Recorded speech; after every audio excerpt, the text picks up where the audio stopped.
Hi everybody, this is Alex with 72 Hours, and today I want to help you jump start your car with the 72 Hours jumper cables. Let's go. Batteries can die for any number of reasons. Their lifespan is about 5 years on average, but leaving your headlights on is a classic. So if you turn the key and the engine doesn't roll over, that's a pretty good indication that your battery is toast. So the first thing that you want to do is take a second vehicle that has a full battery and bring it face to face with the one that's dead and park it about 1.5 feet away from each other. Keep enough distance in between the two cars that they aren't touching each other, but close enough so that the cables can reach. After you park the second vehicle, make sure to take the keys out of both of the ignitions.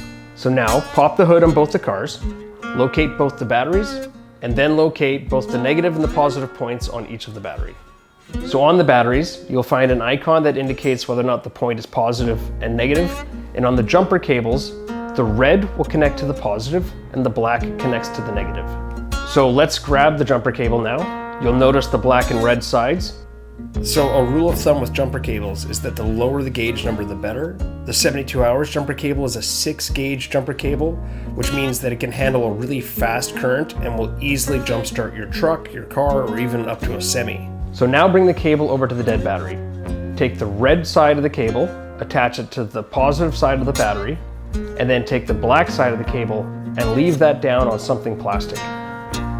Now bring the other end of the cable over to the live battery, attach the red side to the positive and the black side to the negative.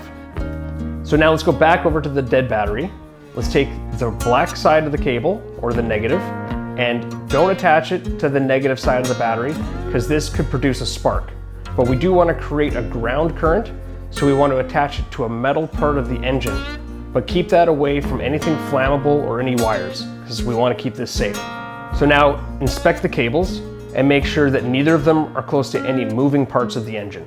So now if you've noticed that the cables are firmly attached and they're not close to any moving parts, let's go to the car with the full battery and let's start the ignition.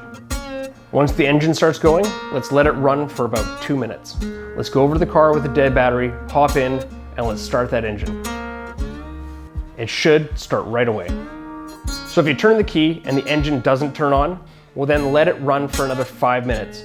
And if it still doesn't turn on, then get the driver of the second car to rev the engine on the car with the full battery to about 2,000 RPM, and that should give a little extra juice through the charge, and hopefully that'll be enough to turn it on. Okay, so now that we have both the cars running, we want to go back out to the engine on the car that had the dead battery, and the first one we want to remove is the black cable, or the negative, from the one that we created as a ground that was attached to a part of the engine that wasn't a part of the battery. Because once again, this could create a spark, so taking that one off first will prevent sparks and will prevent any danger. Then you want to go and remove the red side, or the positive, and then keep both of the ends of the cables separate from each other, put them down on the ground and don't let them touch. So now go over to the car that has the full battery and remove the cables from the battery. Okay, so now the engine on both the cars is running. The second car with a full battery can take off.